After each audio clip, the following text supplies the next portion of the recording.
You've heard Mel Blanc as the Happy Postman. Hello, Mrs. Burns. Here's your mail. Goodbye, Mrs. Burns. Remember, keep smiling.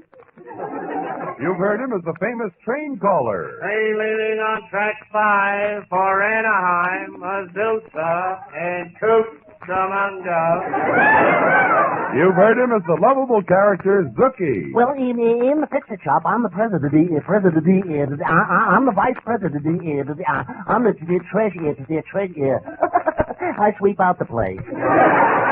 You've heard him as the famous Warner Brothers cartoon character Bugs Bunny. What's up, Doc? Now hear him as the star in his own show.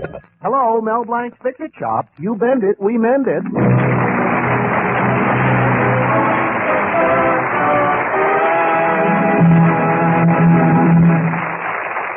Now let's drop in at Mel Blanc's Picture Shop. Ladies, does your husband's blood boil when you ask him to fix the electric toaster? Does he act bored when you ask him to mend the ironing cord? Does he threaten to go home to father when you put him to all this bother? Well, does he? That's what I thought. You can put an end to all this if you get to know Mel Blanc, who can make anything run smoothly except his romance with Betty. Gosh, Betty, we always seem to be fighting. Now, I'm not really fighting with you. I love you. Don't you know that when two people are in love, there's bound to be a little fighting? Joe Louis and Moriello weren't in love very long, were they? Oh, Mel, you're such a fool. Oh, thanks, Betty. Gosh, you know I mean well. I know it, but you kept me waiting 3 hours last Saturday while you were fixing Mrs. Allen's lawnmower. Well, it was a big job. But you weren't satisfied just fixing the lawnmower. You had to trim the hedges and mow the lawn. And then... Yeah? What did you charge it? 50 cents. The idea of charging anything like that. Well, honey, these people just have to get used to paying through the nose. Well, that's what I mean. You see, you're just not a good businessman. Take yesterday's job on Mrs. Nelson's baby carriage. You were paid specifically to fix the hood. But no, you weren't content. You had to change the wheels and the tires and the color. Is there anything you didn't change? I didn't change the baby. Oh, now, I'm serious. Now, look, my father discovered a leak in the water heater, and I think I talked him into letting you fix it. Oh, that's swell, honey. I'll get my kit and go right over. Well, no, not so fast. He's coming over here himself. He still only has half a mind to hire you. Oh, that's all right. I've never been hired by anybody with half a mind before. Oh, Mel, don't you see? This is your chance to impress Father. Oh, don't worry about us. Your father and I have a perfect understanding. You do? Sure. There's nothing he wouldn't do for me, and there's nothing I wouldn't do for him. That's the way it's been for 5 years. We hadn't done a thing for each other. Oh, darling, look, instead of just fixing the leak, convince him you're the one to do all the repairs around the house. Oh, that's easy to say, but every time your father opens his mouth, I put my foot in it.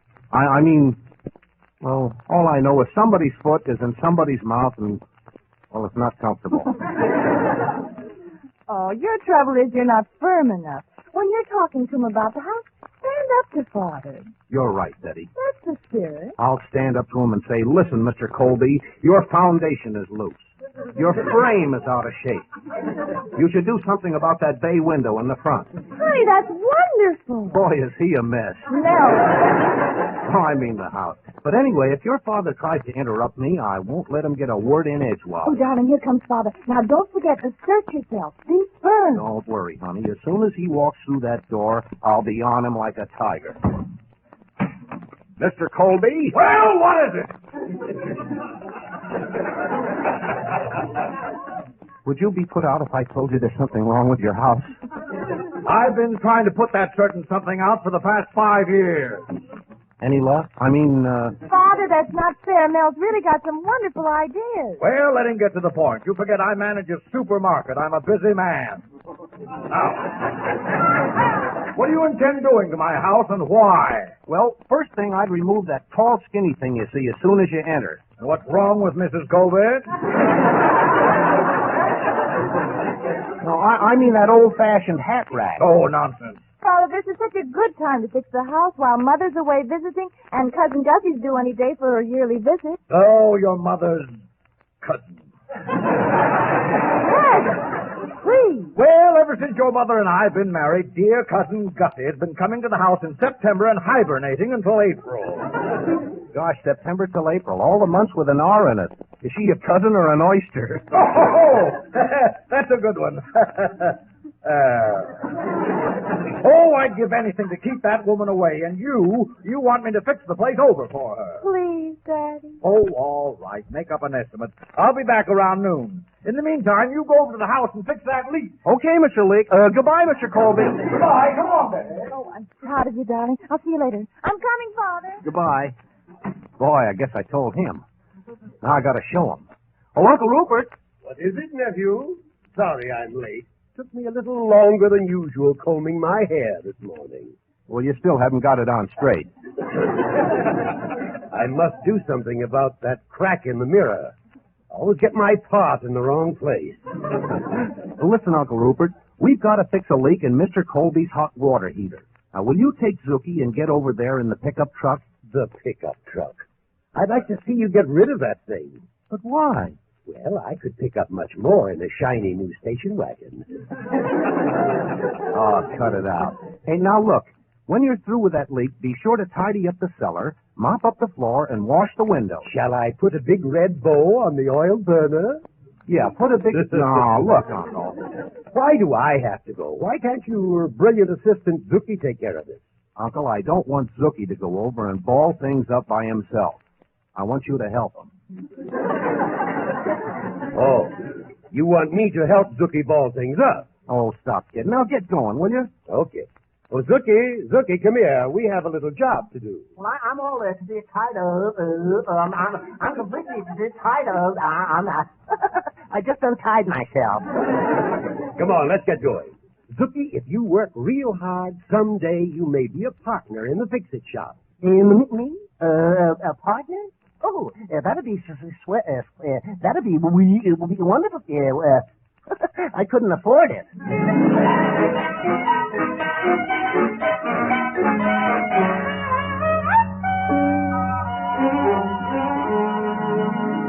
Now, look, Blank, I'm in a hurry. Just what is it you want to do to my house? Well, Mr. Colby, that door that leads to the back porch, that should be put on the entrance to the parlor so people can get a little privacy. Huh.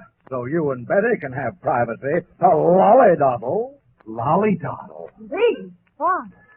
Oh, pardon me, Mr. Colby. Make it snappy. I'm in a hurry. Oh, yes, sir. Hello, Mel Blanc's Fix-It Shop. You bend it, we mend it. Oh, Melvin, this is Uncle Rupert. I'm at the Colby house, and I wanted to check up on what we were to do here. Well, Uncle, I told you what to do. Betty, Mel's plans look too complicated. Oh, no, it's easy. All you have to do is take that door off the back porch and put it on the entrance to the parlor. Then knock out that small window over the sink and make it larger. Anything you say, Mel. Goodbye. Huh? Oh, goodbye, Uncle Rupert. Now, look, Mr. Colby, this is really a very simple job. I'm sure you'll like it. I just can't believe that Mel wants us to change those doors. Mel knows what he's doing. You know, someday he's going to be a captain of industry. He'll be a lieutenant. He'll be a sergeant. He's going to have a door marked private. Looky, I'd better get on the phone again and check. We can't afford to make any mistakes on this job. Mel Blanc Fix-It Shop. You bend it, we mend it. Melvin, your voice has changed. Oh, Uncle Rupert, this is Betty. Mel's busy. Do you know what Mel wants to have done in your house? Oh, yes, he's just discussing with Father. He wants to take the door off the back porch and put it in the parlor and make the kitchen window bigger. Are you sure? Of course I'm sure. Well, thanks. Goodbye. Bye. Hey, did you find out what we have to do? Yes, and I don't understand it, but Mel and Betty say that we have to change the door from the back porch to the parlor and put a big window in over the sink. Well, let's get busy. We really have to knock this place apart. Oh, boy. This ought to be fun.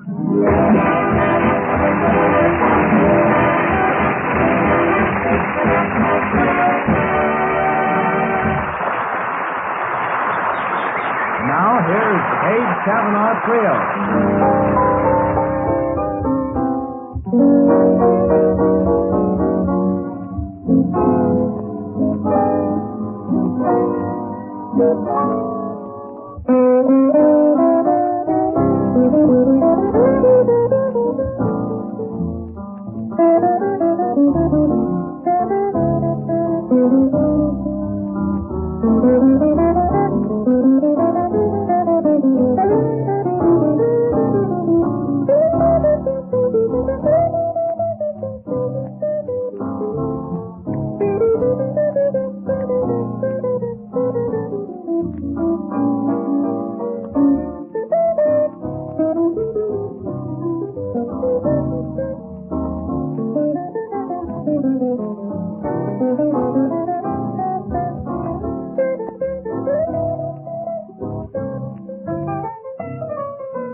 Well, Mel seems to be getting nowhere with his plans for Betty's father's house, but through a misunderstanding over the telephone, Uncle Rupert and Snooky have literally torn the Colby house apart. Neither Mel or Mr. Colby has any idea what's happened. Say, this ought to be good.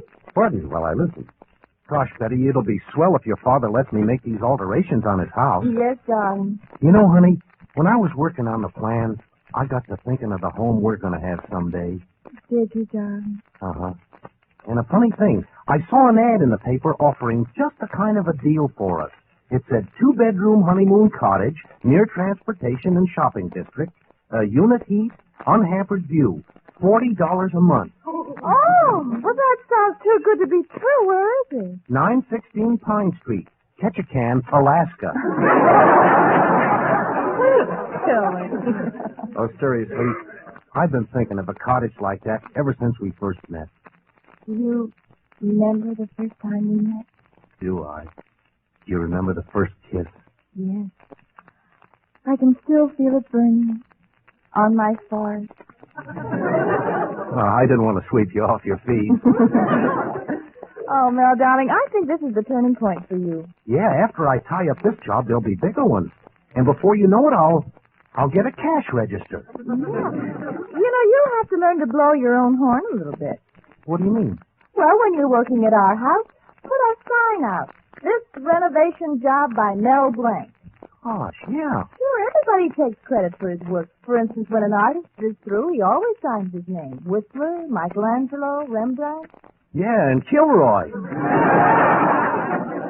Why, everybody who sees that sign will go around saying, that job is Mel Blanc. That's Mel.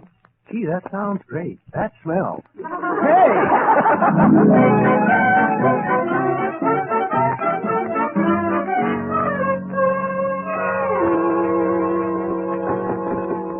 Snooky, are you sure you know how to fix that water pipe? What do I? I was a top-ranking student in the school of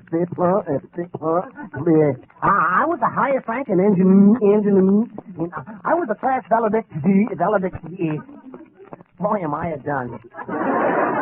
As I see it, all that's needed is a couple of new washers. Oh, no, yeah, that won't work. There's too much pressure. I'll have to bend the pipe. Go ahead and bend it.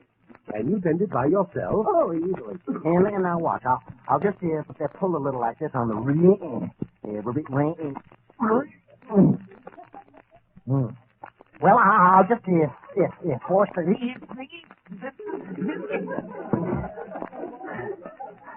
I'll just give it a little.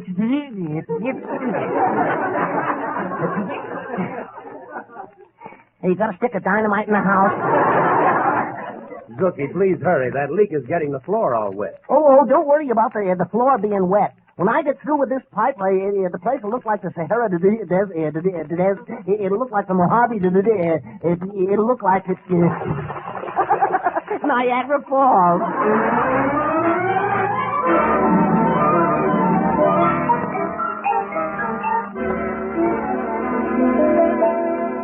Well, Mr. Colby, what do you think about my plans for your house? Is it all right for me to go ahead? No. No. That's what I said, N-O, no.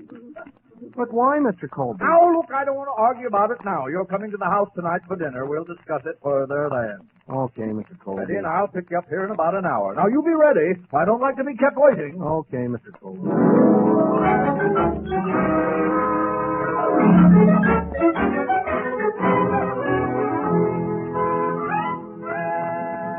Oh, Zookie! Yes, Uncle Rupert. Well, the leak is fixed, the window is knocked out over the sink, and the door is off the back porch. Yeah. Well, I guess that's all we can do today. Let's go home. Oh, you can't. We forgot to put the hinges on the door in the parlor. It'll fall down. Don't worry about the parlor door. We'll put the hinges on tomorrow. But it'll fall down and hit someone. Zookie, nobody's going to touch it. Now, take this stuff out of the truck. I'll pack my tools back. Okay, I'm going. Let's see. My hacksaw, my wrench, fire.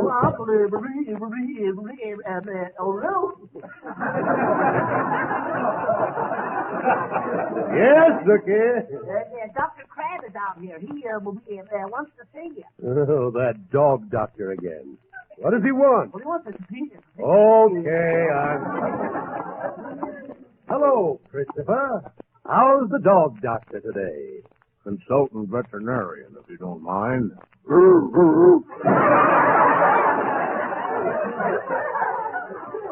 What's the matter with you? Nothing's the matter with me. Just got a catch in my throat. Could I have a pan of water?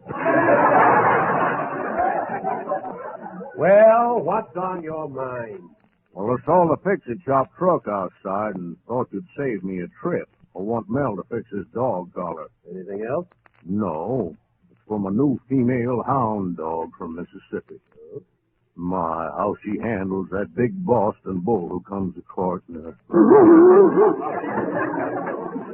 Funny thing, she won't have anything to do with that big Boston bull. She's choosy, eh? Yes, she just won't take any bull. Now, wait a minute. Yep, and that same female hound from Mississippi is just the same about all the other male dogs. Just wraps them around her little paw. What has this canine Cleopatra got, anyway? They all love her accent, Rupert. Accent? Yep, all she has to say is, you all? Christopher, we were just leaving. Oh, glad you reminded me, so am I. But remember, horses listen to their ma and never talk to a stranger. You don't hear Silver shout, "Hi-oh, Lone Ranger!" Bye, Rupert.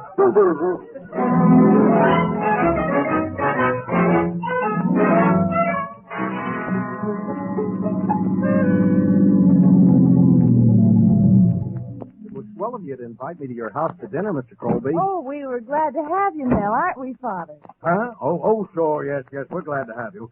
Well, let's get into the house where I can relax. I'm tired. Holy terrors! Who tore that hole in the side of my house? Hole! Why, you... What happened to the window that was in there? Oh, gosh, I don't know, Mr. Colby. I was in the shop all day. Mel, look what Rupert and Zookie did. Oh, thank you, addle-pated, feeble-minded, dim-witted... Oh, Matthew! It's Cousin Gussie! Oh, no! No! Oh, listen, her too. Hello, Matthew! Well, it's good to see you again, Cousin Gussie. Good heavens! This place is a shambles. You're telling me. Well, gracious, how long is it going to be like this? Oh, it'll be like this for months, maybe years. Really? You would want to stay here under these conditions, would you, Cousin Gussie? And why not? Well, I didn't want to inconvenience you, that's all. Oh, I'll be the judge of my own convenience. Yes, Cousin Gussie. I have a surprise for you. This trip, I'm only going to stay 6 months.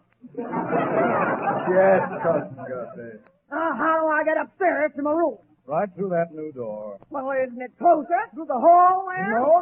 Go right through that new door. Well, all right. I'll see you all for dinner. Oh, my goodness. Oh, what happened? Get me out from under this door! Oh, I'm terribly sorry, Cousin Gussie. Matthew Colby. Now take your hands off of me. You premeditated murderer. You killer, you. I've always known you didn't like me, but I never thought you'd try to kill me. Now, I'm getting out of here this minute. I'll never step foot in this house again as long as I live. Here, let me help you. Don't just touch me, you assassinator. Goodbye.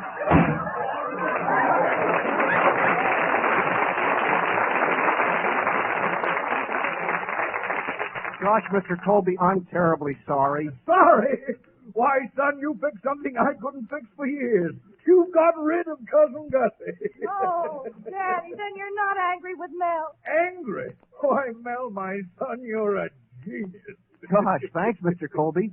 I've never seen you so happy before. You don't seem your old self. Oh, Mel, you're wonderful. I'm deeply indebted to you. Well, then maybe I can go ahead and make all the repairs in the house? No maybes about it, Melvin. The job is yours. Wonderful. Oh, wonderful. Now, how soon can you get me a new window to cover that big hole you made? Oh, it'll only take about 6 months. 6 months. What are you talking about? You mean that I have to live with that big hole in the side of my house for 6 months? But, Mr. Colby... You stupid, addle-pated, Father? brain-nosed soul. He's his old self again.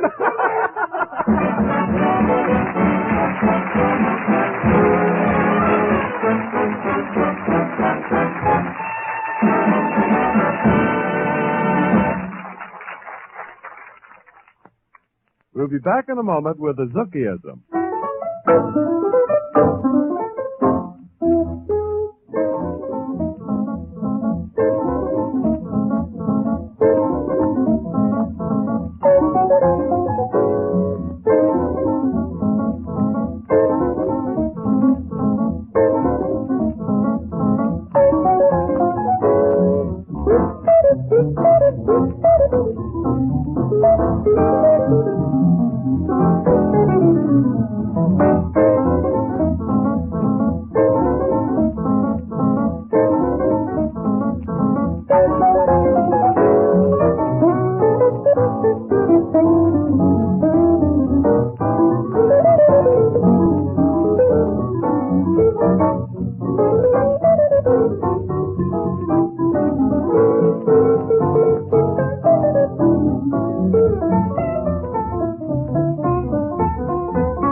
I hope you benefited by our experience today. Yes, my lad. Everything has a moral, you know. Just what did you learn? Well, I learned that people should stick together. They should work hand in one for all and all for we. I learned if you want to do anything right, Do it yourself.